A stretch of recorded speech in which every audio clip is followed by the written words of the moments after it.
Ya, tadi juga disampaikan oleh Presiden, jadi Presiden meminta sekolah rakyat ini ada percepatan-percepatan. Kita diminta nanti kerjasama dengan gubernur, dengan bupati wali kota, agar pada tahun 2025 ini banyak yang bisa kita buka, terutama ya untuk mereka yang miskin maupun miskin ekstrim. Tenaga kebencanaan sedang ada di lapangan, baik di Jati Asih, di Bekasi maupun di Bogor dan beberapa tempat di Jakarta. Kementerian Sosial dalam menangani masalah bencana fokus pada 2 klaster, logistik dan shelter. Sementara banyak juga para relawan-relawan dari berbagai organisasi, dan tentu yang di depan dalam hal ini sekarang adalah BPBD atau juga dalam koordinasi BNPB, khususnya dalam urusan evakuasi. Semua sudah di lapangan dan tenaga-tenaga terlatih kita lihat semua juga sudah berusaha untuk mengevakuasi di tempat-tempat pengungsian yang disediakan maupun pengungsian secara mandiri. Sampai hari ini kita terus berkoordinasi dengan Provinsi Jawa Barat maupun dengan Kabupaten dan Kota Bekasi, termasuk juga Kabupaten Bogor, di mana kita sedang mendata tentang korban dan juga dampak-dampak atau mereka yang terdampak. Sampai sekarang memang belum data belum final, masih terus berkembang karena memang cukup luas ya banjir ini. Mohon nanti kita akan sampaikan kalau datanya sudah cukup menggambarkan situasi dan kondisinya. Namun demikian dukungan dari Kementerian Sosial maupun dari pemerintah Provinsi Daerah Khusus Jakarta maupun Jawa Barat dan Kabupaten Kota Bekasi Bogor terus mengalir ya, utamanya untuk di daerah-daerah terdampak. Mulai dari kasur, bantal, obat-obatan, pakaian untuk ibu-ibu, makanan untuk anak-anak ya, dan juga ada tenda-tenda yang disiapkan, semua itu untuk supaya mereka paling tidak setelah dievakuasi mendapatkan tempat pengungsian sementara yang layak. Sementara logistiknya di samping dikirim makanan-makanan siap saji juga disiapkan dapur umum.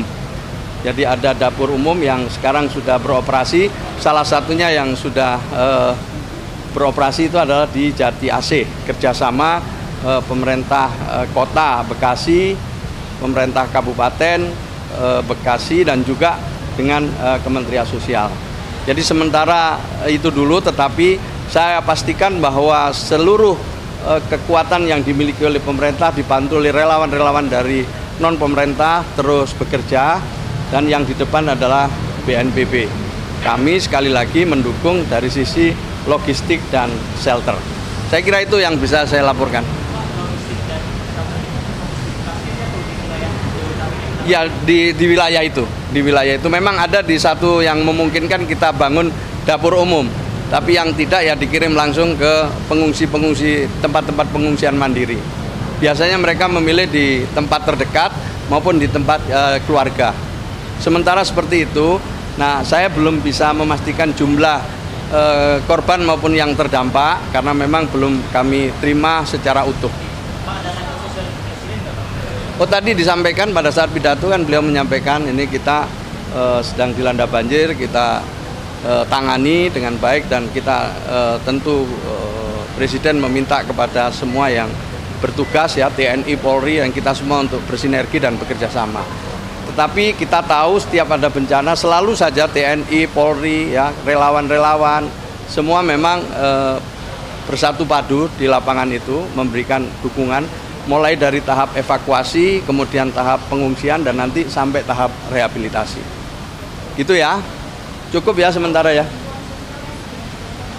Ya, kita udah hampir 100% untuk triwulan pertama ini, untuk bansos, baik itu PKH, maupun untuk bansos bantuan pangan non tunai, maupun untuk yatim piatu yang jumlahnya hampir 300.000 orang se-Indonesia ini.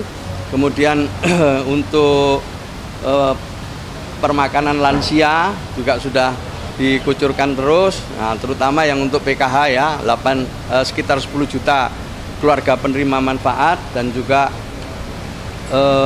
dari penerima bantuan pangan non tunai sekitar 11 juta KPM. Oh, untuk di Jabodetabek sampai hari ini yang dari Kementerian Sosial udah hampir 3 miliar dengan berbagai bentuk-bentuk dukungan gitu. Cukup ya.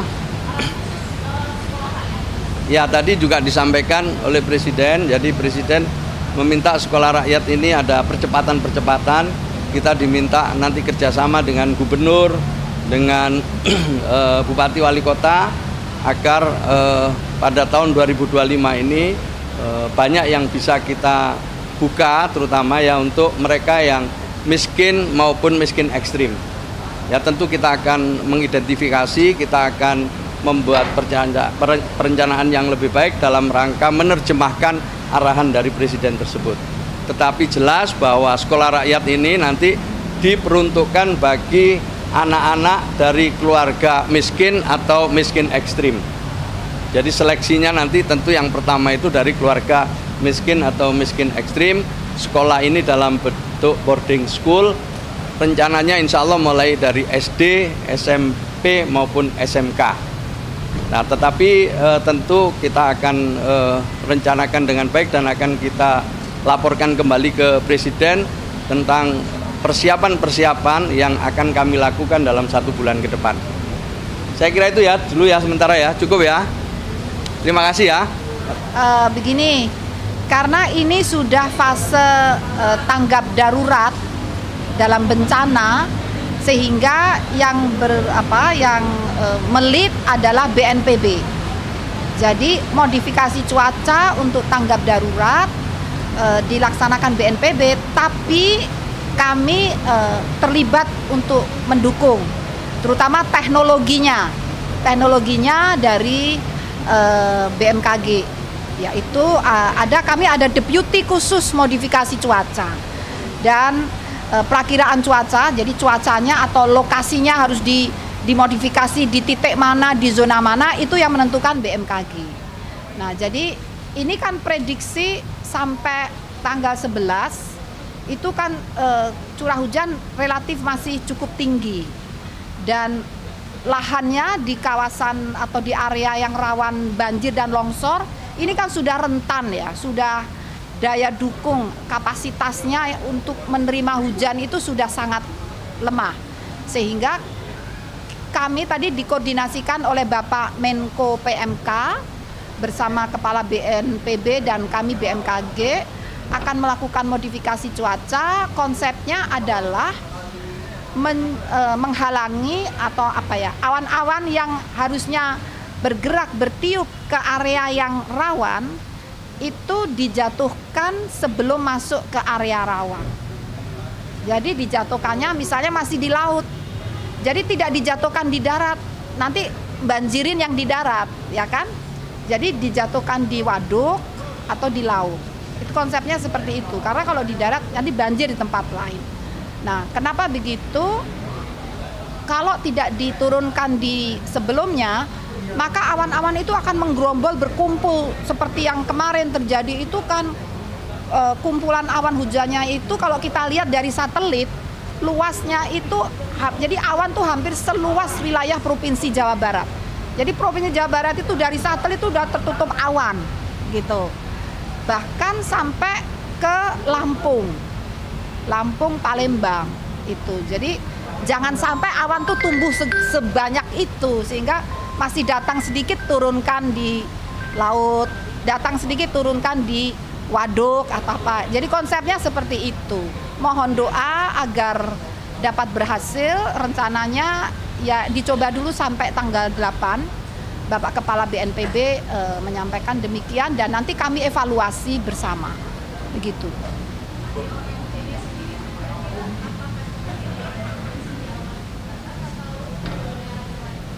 Nah, untuk besok itu prioritas di Jawa Barat, karena memang yang paling rentan di Jawa Barat, dan terutama ini di daerah pegunungan ya, di puncak, terutama awannya tuh dari situ. Jadi dan kan nanti bisa jadi sumber banjir untuk ke hilir juga, tidak hanya kena Jawa Barat, tapi juga bisa mengalir ke arah utara ke DKI ya. Juga banjir bisa dikhawatirkan bisa begitu. Sungai-sungainya kan juga mengalir ke utara. Seperti itu ya. Kira-kira demikian. Terima kasih. Kalau curah hujan yang tinggi ini kira-kira akan selesai sampai kapan sih, Bu? Nah, kemarin itu yang tertinggi sampai 232 mm dalam 24 jam.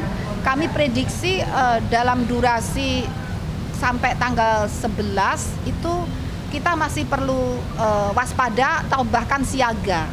Jadi mungkin akan sedikit menurun, tapi kemudian akan meningkat lagi sekitar tanggal 11 itu akan meningkat lagi intensitasnya. Tapi semoga dengan modifikasi cuaca itu dapat dikurangi.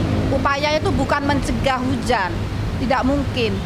Insya Allah mengurangi intensitas hujan. Seperti siaga itu di wilayah mana itu? Jawa Barat apa Jabodetabek? Jawa Barat, Banten, DKI, Lampung, termasuk sebagian Palembang. Bahkan Bengkulu kena sedikit. Ya, seperti itu. Mohon doanya agar semuanya dapat termitigasi dan tidak ada korban jiwa. Terima kasih. Assalamualaikum warahmatullahi wabarakatuh.